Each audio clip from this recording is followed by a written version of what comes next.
Hey guys, this is Lisa, aka Wolf and Storm, coming at you with another live video.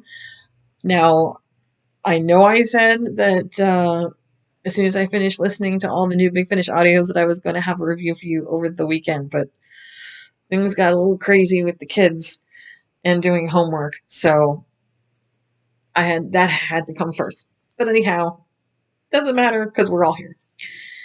This is a big review dump for everything so far that has come out this month, the month of October, for Time Lord Victorious.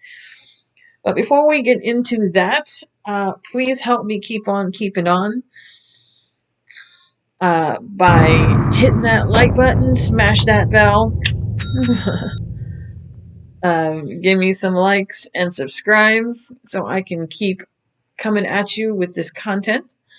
And also, I'll be leaving my social media links in the description. Hit me up there on Twitter or on my Patreon page. A little donation goes very far to help keeping this channel afloat. And when you do, you get really cool perks like being able to see my videos before they come onto YouTube and getting your name up here on the scroll down. Anyway, so apart from that, now we're going to get into the meat. So, we have 4 different reviews. We have Defender of the Daleks, Part 2, which is the second half of the Titan comics we're going to look at. We have Monstrous Beauty, Part 2, which is the second part of the 3-part comic that's the special comic that's included in the Doctor Who magazine. We have 2 short trips, well, actually 3. 3 short trips.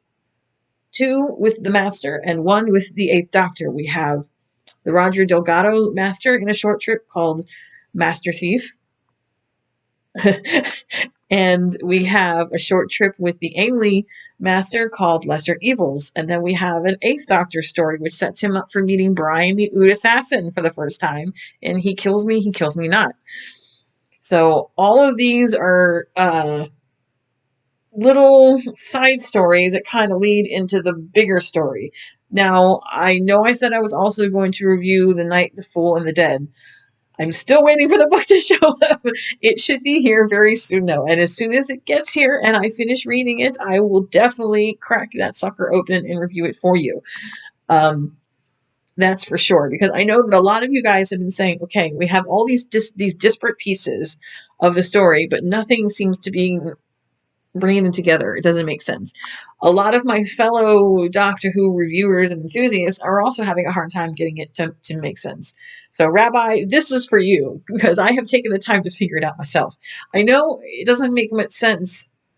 How do these little disparate stories like Defender of the Daleks, that paradox there, and what happens with the 8th Doctor and he kills me not, and the Master and all, how does all these side stories fit into the bigger narrative, which I believe is more thoroughly explained in The Night, the Fool, and the Dead?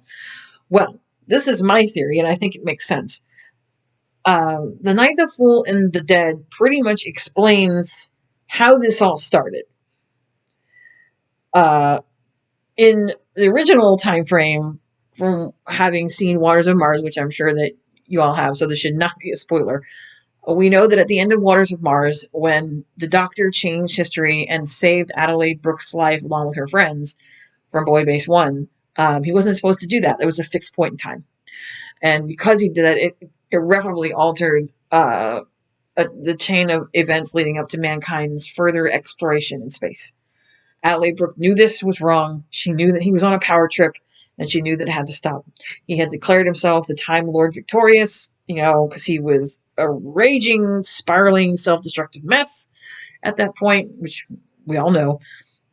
But she wasn't going to allow it to happen, so she went into her home and she committed suicide so that time would reassert itself, which it did. And the Doctor, seeing that, kind of woke him up and made him realize, dude, you done fucked up.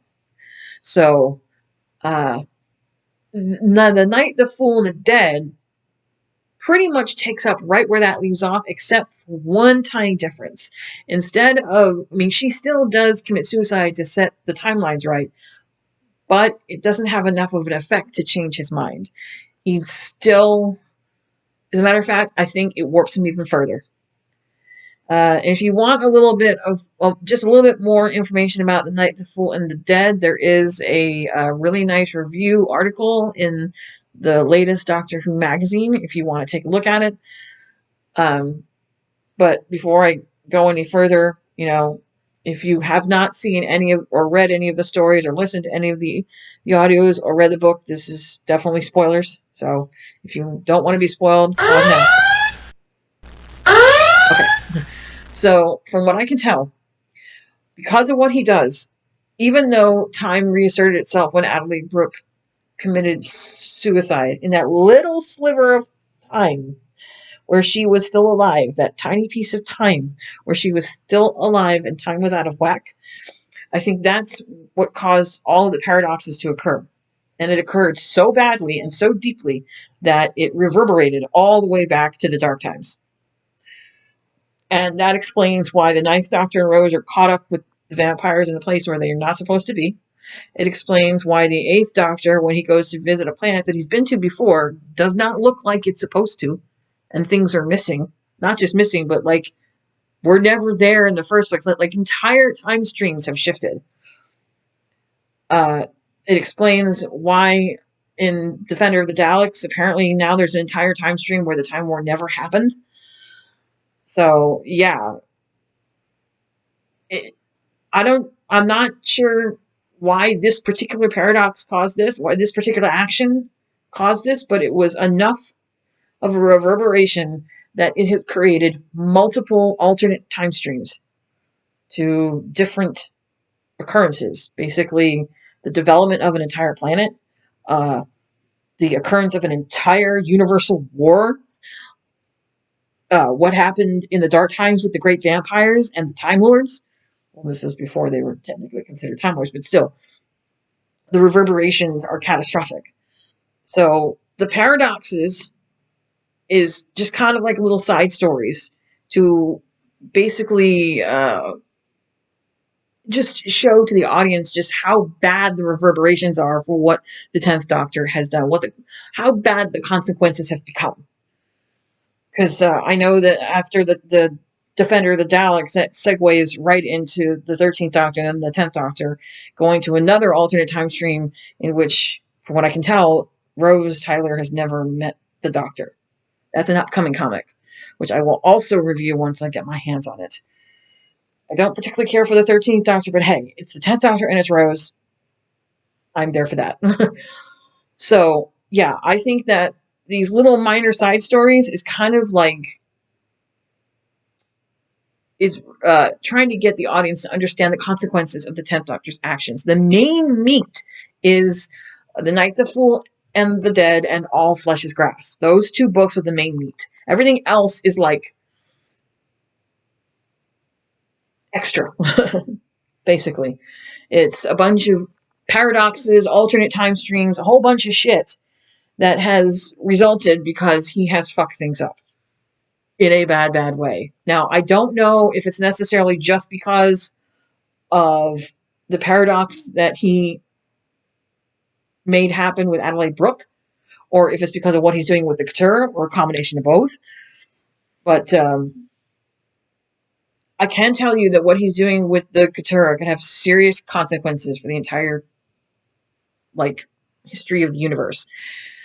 Apparently, the Couture, if you guys have read any of the little tiny short stories that the Doctor Who website has put out that explains exactly what the Couture are capable of, that they are a species from the Dark Times that apparently have the ability to control life and death. Because apparently in the Dark Times, species could live forever. There was no end to life. There was no, how each species has a designated length of life that they can live, like humans generally can live, barring accidents and in good health, to maybe 90 something years, 100 at most. Insects only have a short period of life. Each species has their own lifespan. In the Dark Times, when the universe was young, there was no such. There was no such. There was no lifespans, barring accidents. Everybody lives forever. I don't know how that would work, but yes. But the Couture did not believe that this is right. The Couture believed that It was important that each species had to experience death, and they pretty much appointed themselves judge, jury, and executioner over each species. They would go from planet to planet, and they would judge species and give them a lifespan based on how much they had contributed or how much they would contribute in the future. So they would just look at you and they would decide, well, you don't have a lot to contribute, so I'm going to give you a year. You do have a lot to contribute, so I'm going to give you 75 years, whatever. Like, they were taking upon themselves to say that they and they alone uh, could judge whose life was worth more than another's. The Doctor does not believe that this is right. He is so caught up in his own mess and his own grief and loss and pain and just downward self-destructive spiral that he is willing to go to war against death itself, meaning the Keturah. So he decides to forsake all companions. He's not looking to go to visit any present day planets or adventure or doing anything like that. He just literally loses himself in the dark times to get away from everyone and everything. And then when he's there, he comes across the Keturah. And he realizes what they're capable of, and he believes it is wrong. He says, no, you are going to bend to my will. I have the power, and I'm going to stop you. But this isn't one of those things where the Doctor is trying to make things better. It's like he's on a power trip, a serious, serious power trip. And because what he's doing has serious ramifications and is causing alternate timelines to pop up and paradoxes and just all sorts of crazy fucking shit. The 8th Doctor and the 9th Doctor show up where he is to take him down. Not to kill him, because, I mean, they can't, because that would be killing themselves. But I think, to stop him from making a huge mistake. They don't want to have to go to war against each other, but they might not have a choice at this point because he's so messed up. Now, we know that, according to this storyline, that they are not nixing what happens in End of Time Part 1 and 2. Whatever happens here in the Time Lord Victorious saga will lead directly into End of Time Part 1 and 2. So obviously they're going to find some way to stop him or make him come around. And I think that's why I understand why Rose is there, because literally I don't think he would give a shit what the other 2 Doctors have to say, because we all know that when alternate versions of the Doctors show up, that they don't ever get along. So I don't think he would care what they have to say. I think he's blinded by his own pain and his own he's blinded by the pain and loss and everything that he's been through. None of it matters to him anymore. What's even more fucked up is that when the 3 of them are together, they have to actively make sure, 9 and 10, have to actively make sure that they don't discuss the Time War with 8, because 8 doesn't know anything about it. It hasn't happened for him yet. Well, it will soon. Because this version of 8 is not the young version from the movie. This is the current version of 8 that we know from Night of the Doctor. So this is close. So he might know that something is on the wind. But it hasn't happened for him yet. So they actively have to make sure that they don't discuss it in his presence, or he'll have to forget it. Because that alone could create a paradox of colossal proportions. So I don't know if when 9 shows up, if Rose is going to be there with him. It would make sense to me, because I firmly believe that Rose would be the only one that could talk him down. I mean, because of how much she means to him. Think about it. In the Day of the Doctor,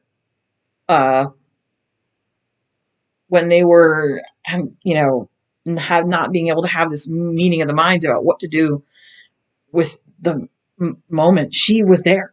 And she was the one who was able to, well, I know most people would say, but no, it's Clara. But really, it started with the moment. She was the one who was trying to tell the War Doctor that he didn't have to do it. But it wasn't until the other 2 showed up that they realized that there was another way. Really, the moment Rose, however you want to see her, Bad Wolf, was the one that put the idea into his mind that that this decision he shouldn't have to do it. That if he does, it's going to turn him into this future version of himself that he knows he doesn't want to be, which still is kind of fucked up because in the long run, there, even though it didn't happen, and he was able to save Gallifrey because he had to forget it ever happening, he still turned into those versions of himself regardless. So it was like, anyhow. So that's my theory of how this all kind of fits together, and I will also in the description put down the link to the Doctor Who TV website. They've just updated the Time Lord Victorious little time stream where they have they have the little pictures of all the things that have come out, all the audios and all the books. They've added a couple of things to it, mostly merchandise, not audios, but merchandise. So I will post a link to the updated timeline so you guys can see where everything fits. And as for the timeline, we know that Monstrous Beauty Part 3 comes out in November. November 12th, I believe, is when the next issue of the Doctor Who magazine comes out. So that's the third and final part. So we'll get to see that story finish. And then after that, we have the Daleks animated series. I'm pretty sure I already had a link up to that one for the New York Comic Con panel. So I'm pretty sure you guys have already seen that. That also comes out in the middle of November. We'll take a look at that, and we'll have a review for that when it comes out. Then there's Minds of Magnox, which is a book from BBC Books that's going to be read by Jacob Dudman. This is the 10th Doctor and Brian, the Ood.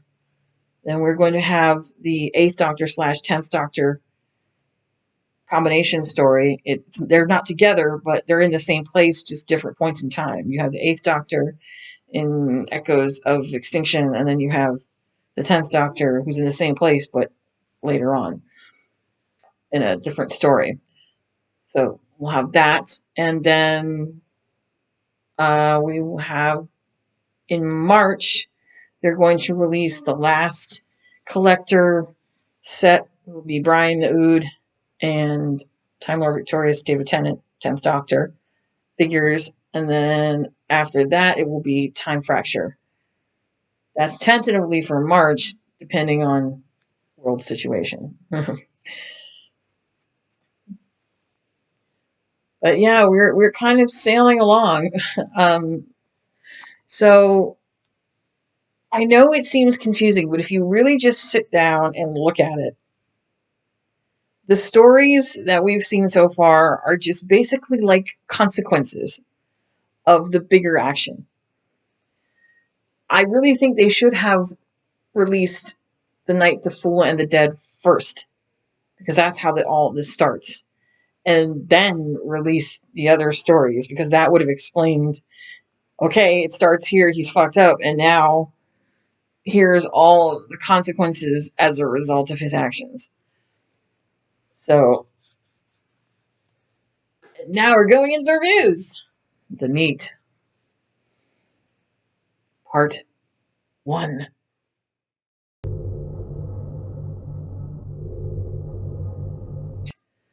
So, first review is going to be Defender of the Daleks, Part 2.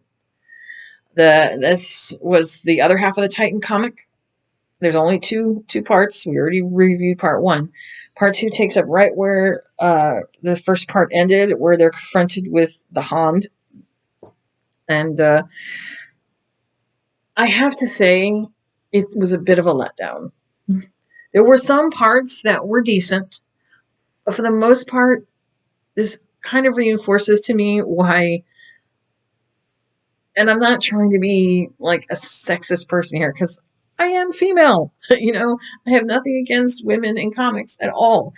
But for this type of comic, for this character, the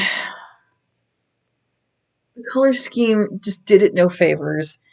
And whoever was drawing the likenesses just No. Uh, the facial features for 10 and 13 was all just wrong. They constantly gave the 13th Doctor the derp face and like the face. It was like, what is this? And whoever was drawing David Tennant's face for the 10th Doctor, I don't know where they got his likeness from or what they were copying it from, but it didn't look like him at all. And that just irks me.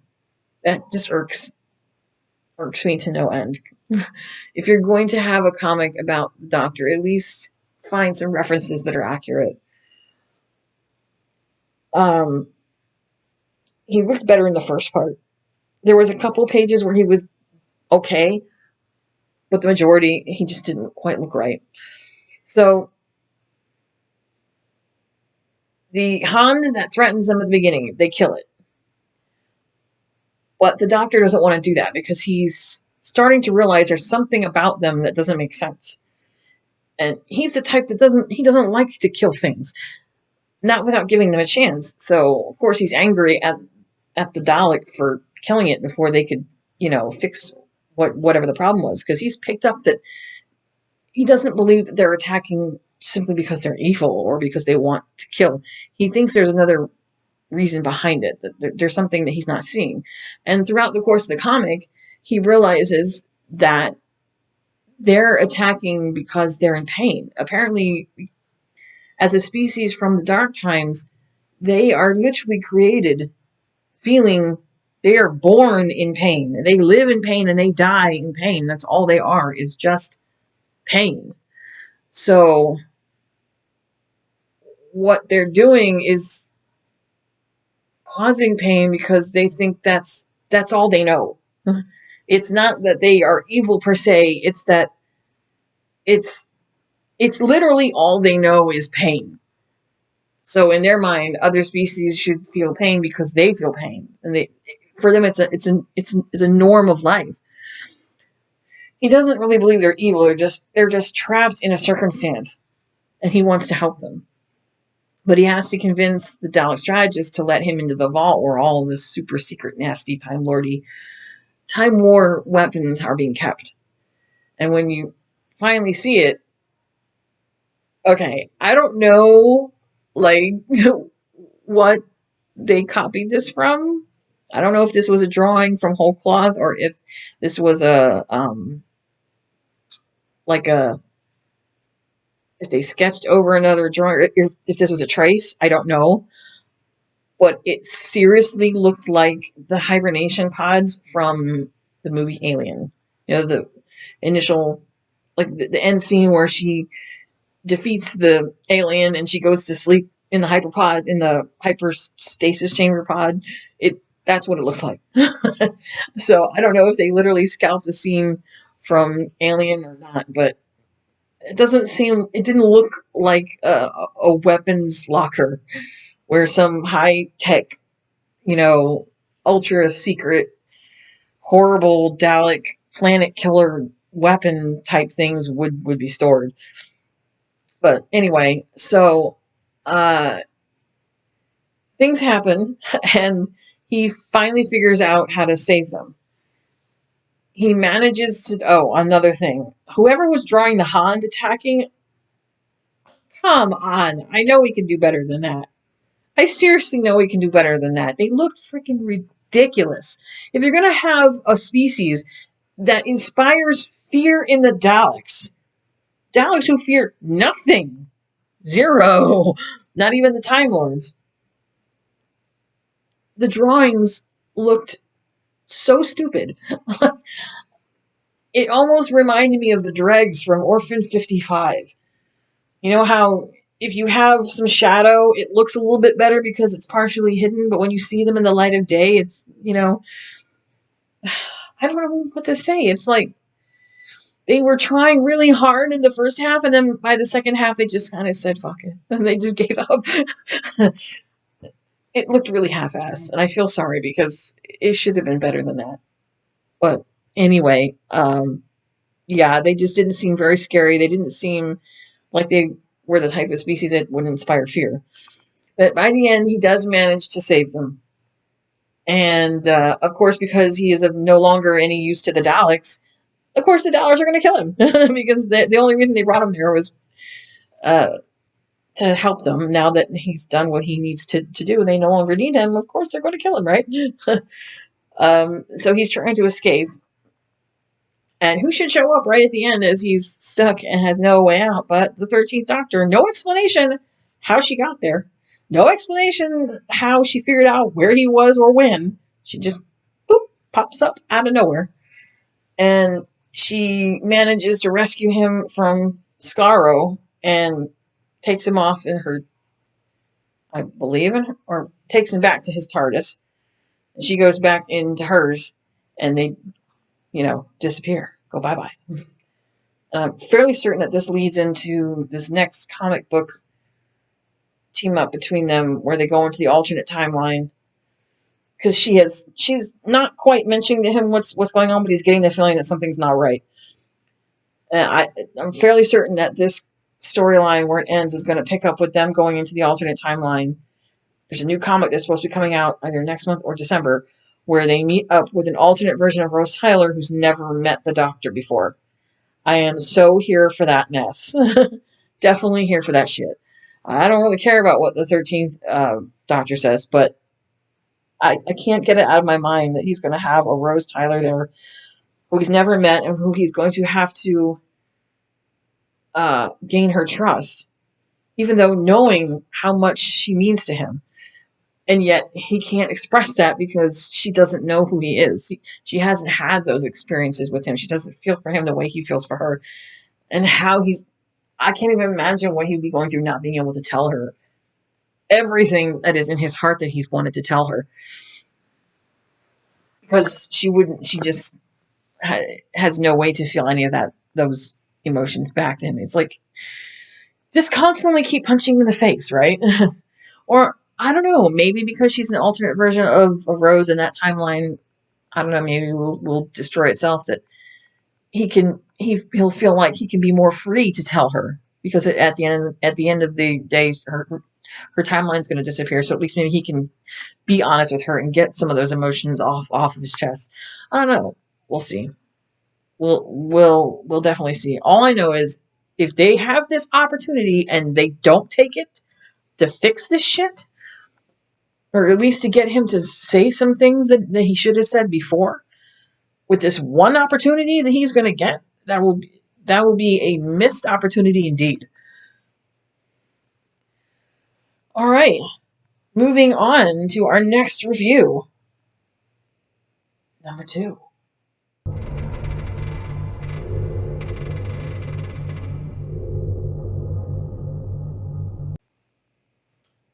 Number 2, Monstrous Beauty Part 2. Now, this comic insert was a little bit shorter than Part 1. It's only 8 pages. I was actually kind of surprised. I was assuming it would be longer, but it was not.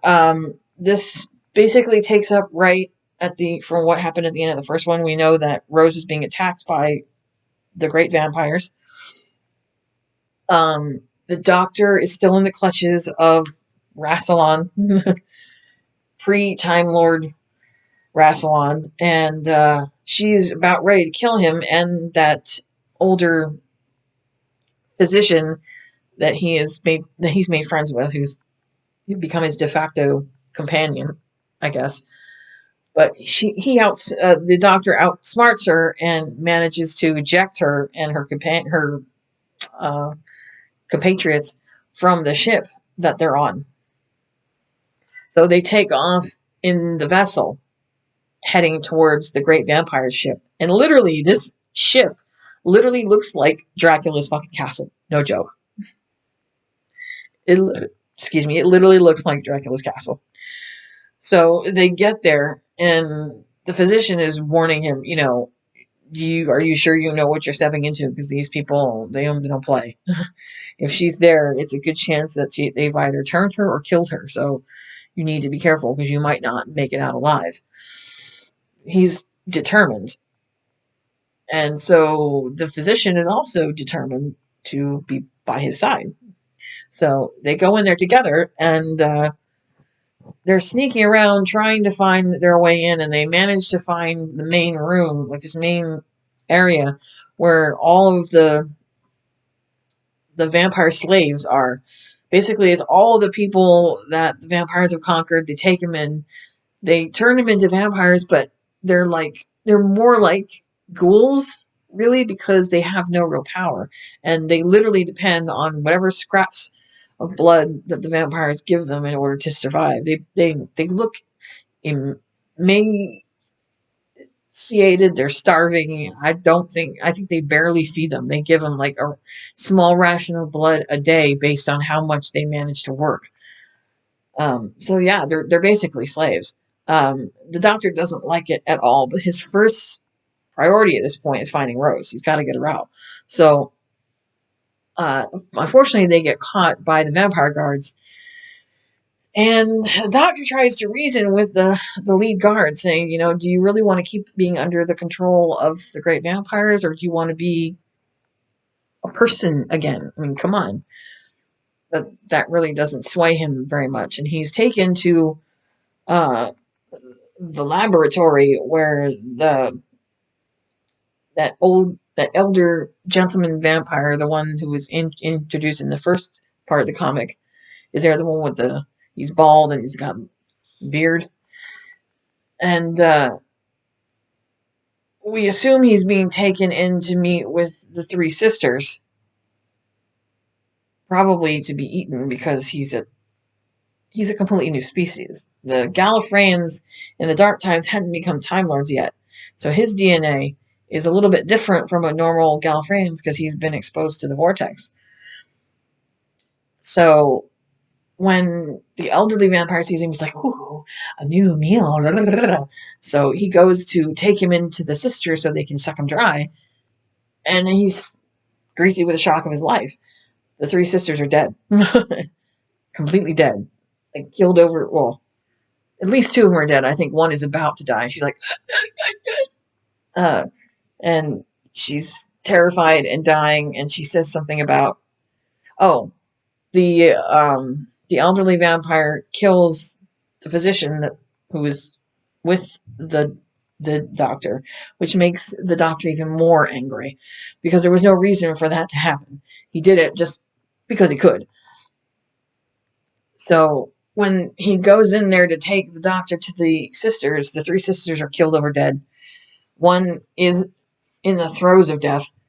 They look like they've been literally sucked beyond dry, almost to the point where they're bones.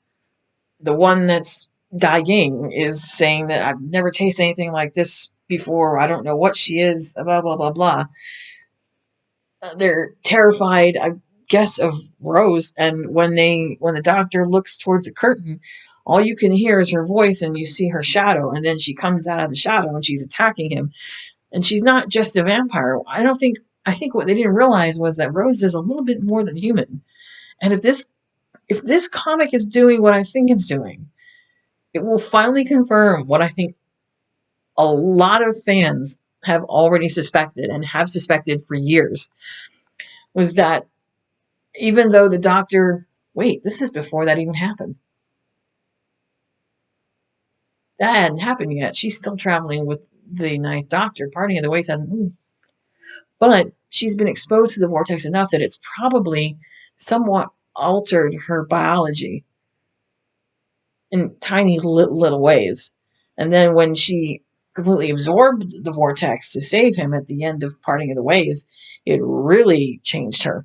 So I think all the Artron energy that's in her, because of all how long she's been traveling with the doctor, I don't think that they were expecting that, and it kind of, I don't know, maybe managed to kill them without them realizing and not understanding what she really was. But she's a vampire now, and she starts to attack the doctor, and that's where the comic leaves off.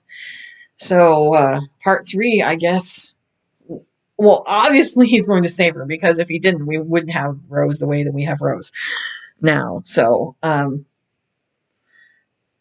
does that mean that he won't be able to save her until after he confronts the 10th Doctor? or he'll save her first and then confront the 10th Doctor. I'm not sure exactly how it's going to go, but I think this will motivate him to find out what the hell is going on. He already knows that something is not right. He should not have been able to go back to the dark times this far. No one ever goes back that far. And the fact that he was able to go back that far into Gallifrey's own history itself should not have been possible. So he knows that something not right. So this whole adventure and him having to save Rose from being a vampire is going to motivate him to trying to figure out what the hell's going on. That is, the segue that leads him to Night the Fool and the Dead. And all flesh is grass. That's going to lead to this whole confrontation with the 10th Doctor. Okay, so the comic was really good. It was drawn very well. The facial features of Nine and Rose was on point. Whoever was drawing this was great. The colorist was on point. Everything was absolutely as it should be. I had no issues with it whatsoever. This is the kind of comic that I would expect to see for Doctor Who, and I wish that whoever was drawing for the Defender of the Daleks could draw it like that, with those color points and with that attention to detail on the face. Not only that, but the emotions, the way that the characters were emoting, matched who they are as their characters. The way that they were emoting in Defender of the Daleks did not match who they were as characters. I don't know if that's because the artists just didn't know enough about the characters themselves or what, but yeah, this comic was really good. I'm excited to see the third part. I know a lot of people thought it was just kind of it was okay, but I'm I'm a sucker for anything that has Chris. So because we don't get to see a lot of Nine. So if it's to have him there and with Rose too, who's my favorite, I'm always gonna be happy. Even though I know that this next Titan comic is probably not going to be drawn well, I'm not going to give a shit because it's 10 and Rose. So anyway, if you have a chance to get a subscription to Doctor Who monthly, please do that. I will, of course, include in the description the link to pocketmags.com. If you guys do not live in the UK and can't get an actual hardcover physical copy of Doctor Who magazine, you can easily go on to pocketmags.com, sign up for an account, and you can get digital copies of Doctor Who mags. Also, if you don't want to have to pay for an entire year's worth subscription and you just want those issues so you could read the comic, they do allow you to buy issue by issue if you like. So I will include that link in the description so that you guys can take a look at that website as well. Give them some revenue. All right, so that is the end of the review for Monstrous Beauty. If you have a chance to give it a read, I highly recommend it. It's a great Ninth Doctor story so far. And we don't get a lot of Ninth Doctor stories, so eat that one up. And now on to our third review.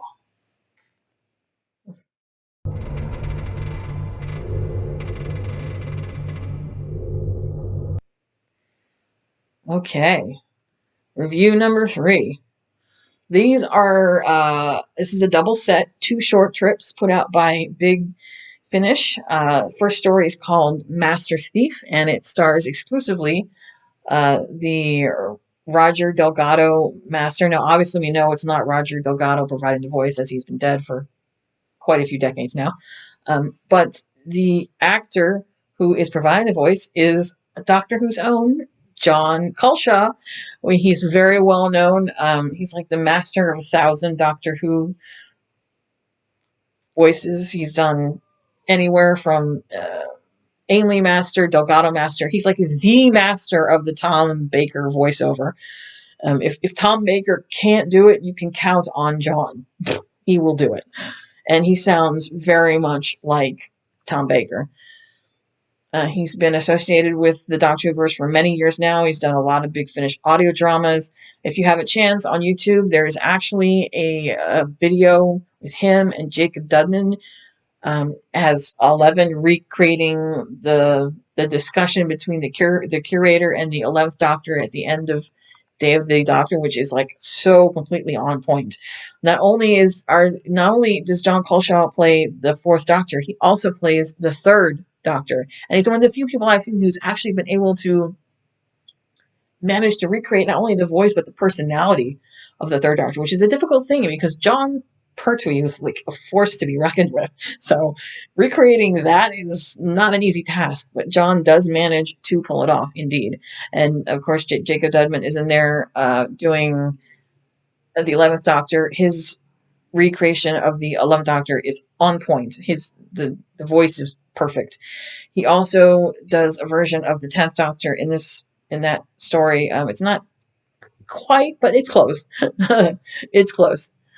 But yeah, if you have a chance to watch that video, I would recommend it. It's very good. They recreated that from scratch. They did an awesome job with it. Totally on point. But anyway, I digress. So John Colshaw, he plays both versions of the Master in these short trip stories. These particular stories is just kind of, well, one has to do with the Katura. The other one has more to do with the Doctor trying to break in. This is Master Thief, has to do with the Doctor trying to break into a highly secretive, highly secure repository that is kind of like a museum of very expensive and dangerous objects. He's trying to break into the repository to steal a map to a particular planet. While he's there, he at first managed to slip in without being detected, but then he gets caught. And because he does get caught, he has to figure a way out. Now, I know you're probably asking, what the hell does this have to do with Time Lord Victorious? Well, it kind of shows how a particular race can be messed with and the repercussions of doing so. Apparently, the planet that he's on, where the repository is, the people there that are in charge, they're humanoid now, but in their original forms, many, many like eons ago, they were a much more empathic race, and they basically, in order to survive, they fed on emotion. Literally, they fed on it. So the Doctor, while he's at the Doctor I'm talking about, the Master, he breaks in, he gets the map, and he has to fight his way out. Now, one of the things he comes across while touring this repository is a special gun. It's not the DMAT gun that we all know from Gallifrey. It's a de-evolutionary gun. Basically, when you get shot with it, you de-evolve. And he shot a whole bunch of the guards in the repository and de-evolved them. And because he did, they were turned back into this mass that they used to be eons ago that literally feeds off of emotion. So they're feeding off of his emotion. And for the first time, you get to see a Master who, even though he knows he can't stop, he actually starts to feel bad that he's shooting these people. He doesn't want to. He realizes that he doesn't really want to shoot them, but he has to get out. And he even tries to stop one of the very last guards from blocking his way because he really doesn't want to shoot him, but he has to get out. And it's a really fascinating look into the Master's mind because I'm used to the Sim Master and a little bit of the Missy Master, who are kind of a little warped in the head. Now, I don't know if the Sound of Drums thing Possibly did that happen after the Time Lords resurrected him to help them with the Time War? Because the Delgado and Amy Master, they don't act like that. They don't have that kind of crazy. So, or that kind of warped mind. So, see, they had implied that the Master had implied that this was put into his mind from when he was a child. But I don't know if he's really sure about that. I mean, I think that him looking in the untempered schism probably did deeply affect him, and it might have made him a little bit warped. But the whole sound of drums, the drumming, that signal, I don't think that was in there until they resurrected him to fight in the Time War. That's when he started going really crazy. Because don't you think if it had been there beforehand that he would have said something about it? He would have talked about it, told the doctor, I mean, something, mentioned it even a little, but he didn't. So, yeah. But this was a very fascinating look into his mind. And the first time I think we ever get to see him feeling some sort of remorse towards his actions. He doesn't, in the end, manage to get back to the TARDIS with what he, carrying what he came for. But all the way that he's going there, because they're feeding off of his emotions and his memories that are associated with them, he's forgetting bits and pieces of who he is. This is interesting. Now, if you remember back in the fourth Doctor's time, or no, in the third Doctor's time, Roger Delgado played the Master. Now, the final year that Pertwee was there, the reason why John Pertwee left in the first place was because Roger Delgado had passed away, and they were very close friends. So then the next time we saw the Master was in Tom Baker's time, but he had a hood and his skin was all burnt, and we called him crusty faced. He was on Gallifrey, and he and the Doctor went to war inside the Matrix.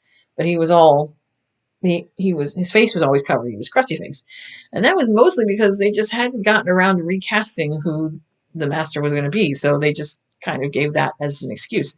But you never saw the Delgado Master regenerate into the next version of the Master, and here you finally get the opportunity to see how the Delgado Master regenerated. I mean, you don't see it happen, but you know that it's going to happen because he knows that he can't survive with his memory shutting down. So the end of this short trip cuts off abruptly because he's recording a message on the TARDIS to himself, so that when he wakes up, if he doesn't remember, he'll have that message to let him know what had happened and that he's got what he came for.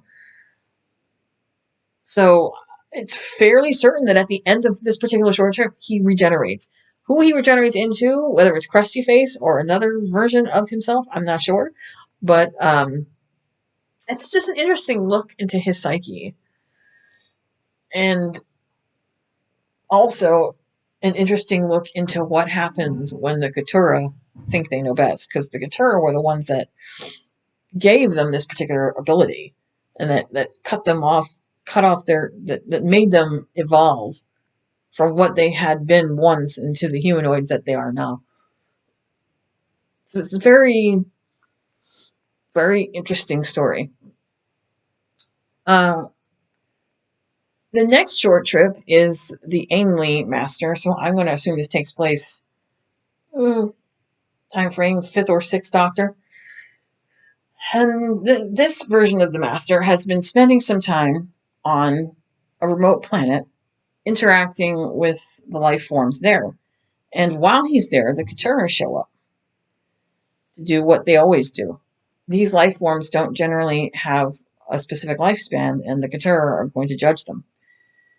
And the whole short trip, the Master is trying to convince this Keturah woman not to touch this life form, and we're apparently led to believe that he has grown fond of them, and he's trying to defend them, and basically be their try to speak in their defense to try to convince this Keturah that they're they're special and that they don't deserve to be harmed and that they should just be allowed to live their lives the way that they've been, and it's not right to mess with that, and blah blah blah. And you want to believe, you really want to believe that he means what he says, but you know who the master is at heart, and you know he always has an agenda. And of course, by the end of the story, you realize that he really does. He was getting in their good graces because he wanted something from them. They have these crystals that they make, and he was hoping to use the crystals as a power source. Of course, the creatures already knew this, but they were kind of entertaining him anyway. The fascinating thing is they don't have a problem with being given a lifespan. They actually allow the Katura to do whatever it is that they're going to do to change their lives and shorten it. The master can't understand this. He's like, this makes no sense. Why would you want your lifespan shortened? That's ridiculous. And he tries to make a case, but of course he can't convince them. And it's one of the few times that you actually see the master in fear of his life, because he understands on sight that these Katura are not something to be messed with. That they really are nasty. And if they wanted to, they could do to him what they're doing to this species. They could irrevocably alter his lifespan, which I know is kind of difficult considering how long-lived that Time Lords are. She literally looks at him like he's nothing, like he's just a speck, you know. And he's trying to placate to her, acting like I will be your willing servant. Credit to John Culshaw for doing an amazing job. So, at the end, the crystals that he wanted to use as a power source are made null, so he can't use them at all. And the creatures are given a finite lifespan. I think not more than a year, so it wouldn't give them enough time to make more anyway. So he's pretty much fucked. But it's less about the master really, and more stressing just how insidious and how evil and how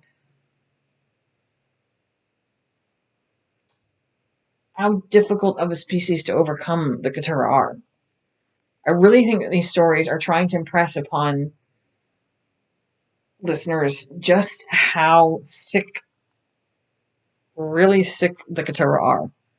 I don't think I have ever, in all the years I have seen Doctor Who, seen a species other than the Daleks that are this vicious and this difficult to stop. I generally don't know what the Doctor could possibly do to stop them. They have such a power over organic matter that they could literally just touch you and cause you to die.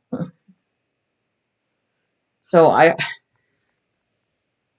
don't know what exactly they're going to do or how he's going to approach this, but these stories have really been good in helping us to understand just how vicious the Katura really are.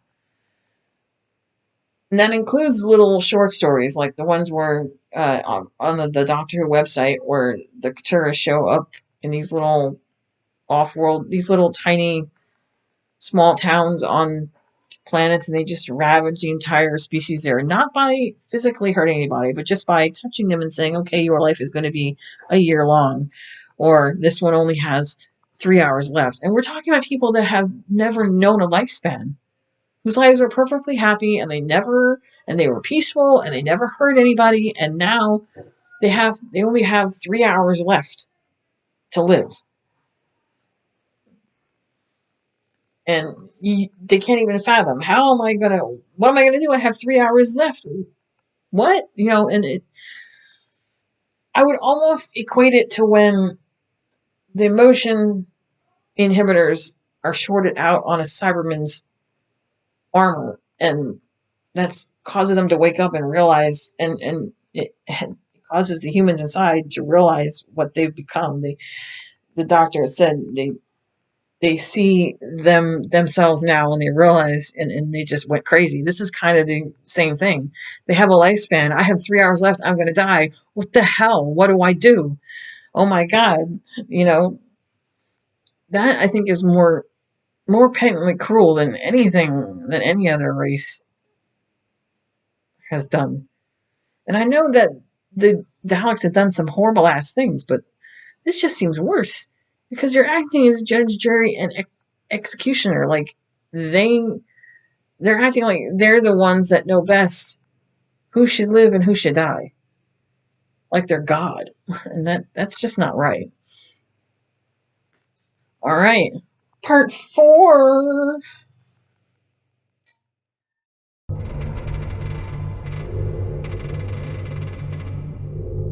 Okay, part 4. We have it's not quite a short trip, but it's not quite a full-blown audio adventure. It's somewhere in the middle because it's a little bit longer than a short trip. But this one is called He Kills Me Not, and it is starring Paul McGann as the Eighth Doctor. I don't, you know what? He is so awesome. I want to get more of his stories. Paul McGann is the bee's knees. Like, he is the shit. I just love him. And now, as he's gotten older and more comfortable with playing the Doctor after all these decades, I think he's just like become it, which is great. So in this short story, the Doctor finds himself on a planet that he's familiar with and he's been to before. But the problem is that the planet does not look anything like what he remembers. Now, I know what you're going to say. He's a time traveler. So this could be hundreds, thousands of years from when he's seen it last. No, no, no, no, no, no, no. It's the same time frame that he's been there before. So he knows that nothing should have changed yet. And yet, not only has the planet's environment changed, but the entire history of the planet has changed. Things that should have happened that he remembers happening have not happened. There's this big, huge statue that is, it's not just a big deal for the planet, but it is something that attracts visitors from around the galaxy that has done for hundreds of years. It's not just that it's disappeared. It was never there in the first place. It's almost like the planet is functioning in an alternate timeline from itself. And the Doctor cannot figure out why. Yet again, this is another paradox that has occurred because of the wider ranging catastrophe that the 10th Doctor has caused. So when he gets there, he comes upon a crashed ship. And in the crashed ship, there is a woman and an Ood. And this Ood is Brian, the Ood assassin, but he doesn't tell him that he's an assassin yet. On the ship, originally were two women. One woman was royalty, and the other was her, like, lady in waiting maid, sort of. And apparently they fell in love and they got married. The one lady, the princess, I guess you want to call her, or lady, her father was not happy about this because he had designs and expectations for what her future would be, and he was going to marry her off to somebody else. So he was not happy that she didn't want to share in that particular life.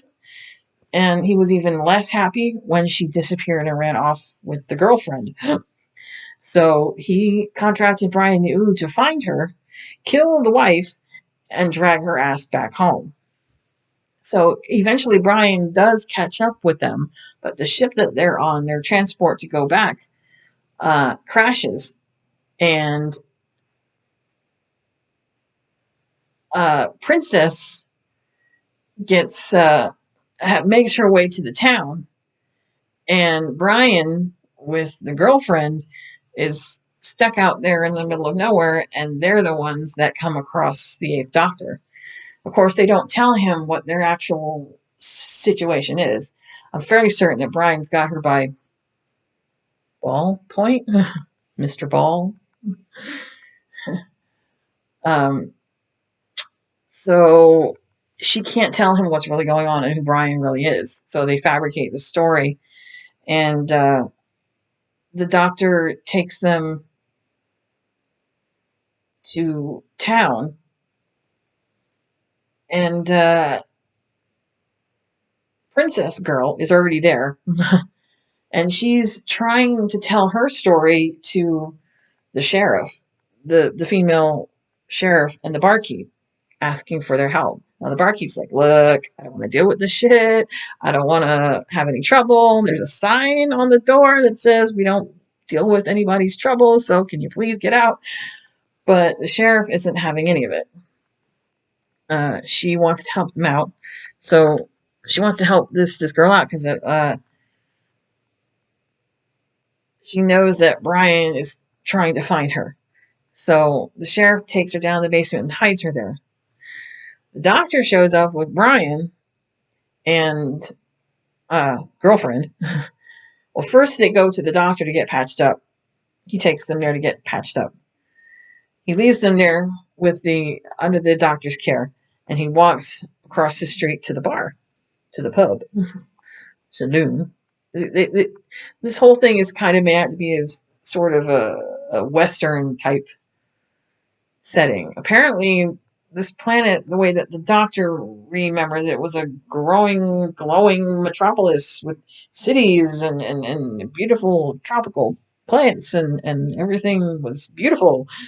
And it had that big statue that attracted people from all over the galaxy. And now it's a desolate wasteland, dry desert, old west ghost town type thing. And his reason for being there is not just helping them, but also trying to figure out what the hell happened to this planet and it's why this is not right. So he walks across the street to the saloon, and of course the sheriff immediately thinks that he's nefarious. He's trying to explain to her what's really going on. She doesn't want to hear it at first, but then when he gets the whole story and he realizes what Brian really is and why he's there, he makes it his mission to protect the girls.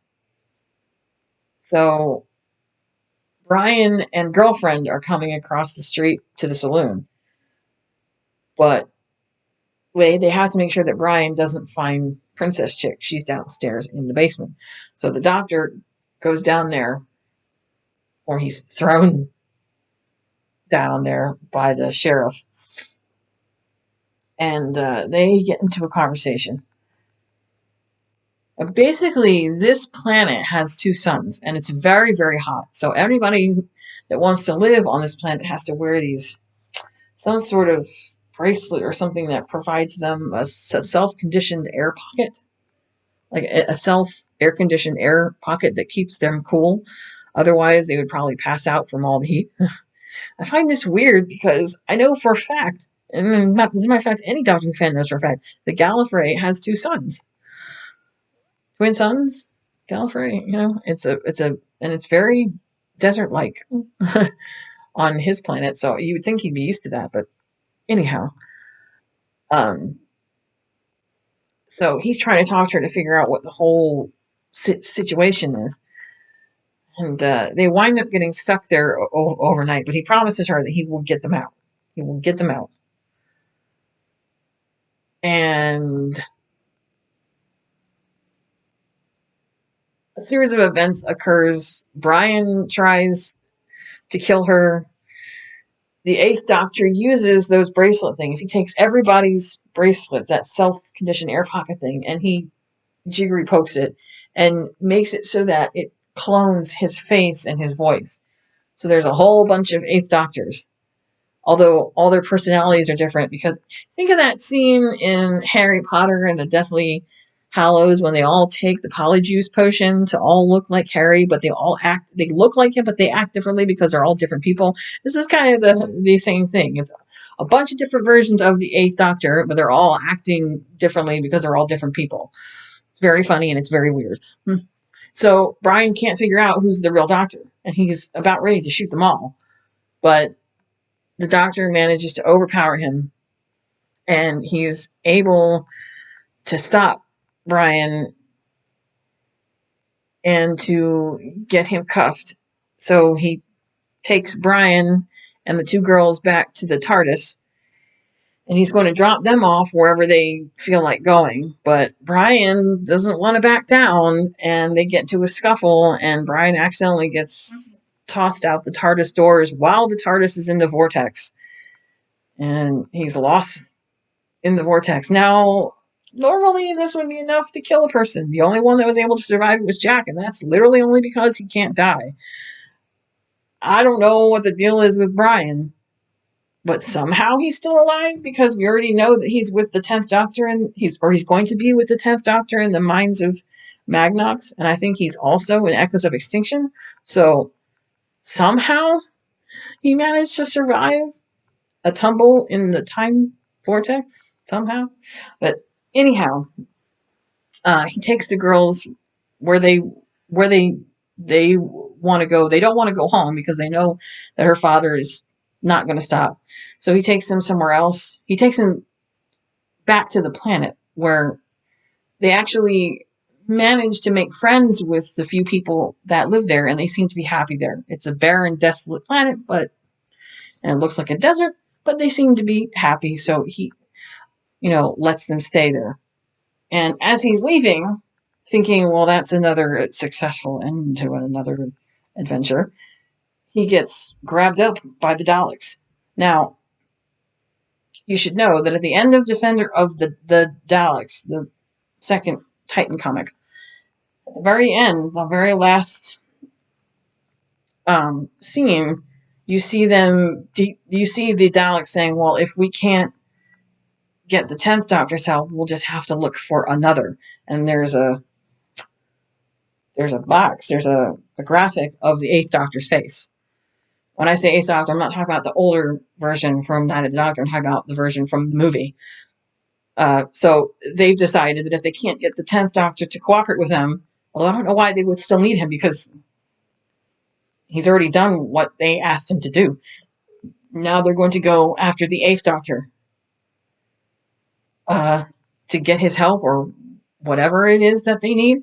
So at the end of He Kills Me, he Kills Me Not, the Daleks are there and they grab him up, TARDIS and all, and declare him to be their prisoner. And that's the end of the story. So I'm assuming that this picks up with Echoes of Extinction, which is supposed to come out in December. All in all, the story was really good. I liked that whole Wild West vibe. I will say that the voice actress who was playing the sheriff, some people should just not try an American accent. Doesn't quite work. The guy the voice actor who was playing the barkeep could pull it off because he was actually American, sort of. So he had I guess, an easier experience with doing a sort of Western Southern type accent. But she was really trying to get that Western accent out, and it was really not working. But points for trying. It was one of those things where you try so hard that it gets to be over the top, and hers was just a little bit over the top. But hey, not that her acting was bad. She was great. It was just that the accent was, obviously she was trying too hard. But again, points for trying. Paul McGann, as usual, always on point, fantastic. I mean, what can I say? It's Paul McGann. He literally is the 8th Doctor. He's absolutely perfect. You can tell that this is pre-Time War. That hasn't happened yet, but he is definitely older. I think this is not too long before that. This is close to that, but it hasn't happened yet. Right now, he's just kind of bopping around and having fun and doing his thing. Just trying to have a good time. He's alone. There is not a companion with him at this time, so that definitely jives with the whole Night of the Doctor time frame where he was alone. So we know that the Time War is coming. He's not long for it. But at this point, he's still kind of, just doing his thing, and he's a lot more light and airy, and it hurts my heart because I know that he's like that because he hasn't experienced the Time War yet. He's not damaged yet Not quite. And it hurts that he's going to be. I don't want him to be. But that's not something that we can change. But again, he was awesome as usual. All of the actors in the story did a great job. This is, again, another story that backs up, that is kind of showing to the audience the repercussions of what the 10th Doctor has done. He doesn't even realize that the reason why this planet's whole timeline has changed is because of some shit that his future self is going to do. All these little stories are basically like, it's like when you take a stone and it's like skipping stones across a lake. All the ripples that fan out. This is what all these little stories are. All the ripples that have fanned out. All the consequences and bad things and paradoxes and alternate timelines that have occurred because of his one action in the waters of Mars and whatever he's doing with the Katura. So I think so far that the Time Lord Victorious thing is going well. I think that they should have changed some of the release dates to make it so that it would make more sense just a little bit. Whoever decided on the release dates for these certain items, I think, had it a little backwards. If they had just changed it around and had the book come out and then the audios, I think it would have made a hell of a lot more sense. But alas, there's nothing else for it. What's done is done. All right, so that is my Time Lord Victorious dump, as it were. So we still don't have any information yet about Revolution of the Daleks. Who cares, right? Yes, I'm going to put myself through that suffering just for y'all. But that won't be till December. Still no information about resuming of filming for season 13, although I have heard it's supposed to be early in November that they're going to start up again. But that really all depends on regulations in Wales right now, because lockdowns are getting more serious. So we will see how that goes. So let's see. November, expect more reviews. Monstrous Beauty Part 3. Also, what else? November is going to be kind of sort of light. There's a lot of merchandise like figurines and things, but as for stories, it's going to be a bit light. We'll definitely have a review for Monstrous Beauty 3. And when December comes, and I also have, by then, I should have already received and read The Night, the Fool, and the Dead. I will definitely have that review up. Definitely. I'm sorry. It takes a while to get here. I'm not in the UK, so it's not like I can just hop over to the bookstore over there and grab it. So I swear to God, as soon as it gets here and I get it read, you guys will be the first ones to hear about it. In December, as I said, it will be Echoes of Extinction, that two-parter, Minds of Magnox, and All Flesh is Grass. After that, the only other thing left is Time Fracture, but there's nothing I can do about that because I don't live in the UK. So I can only discuss it insofar as whatever articles that I read about it from other people who have had the opportunity to see it. But again, that is tentatively scheduled for March, depending upon global stuff. All right, guys, so that is it for me. I will see you all again as soon as I can with more reviews and more Doctor Who / David Tennant goodness as the news comes in. All right, guys. Night. See you later.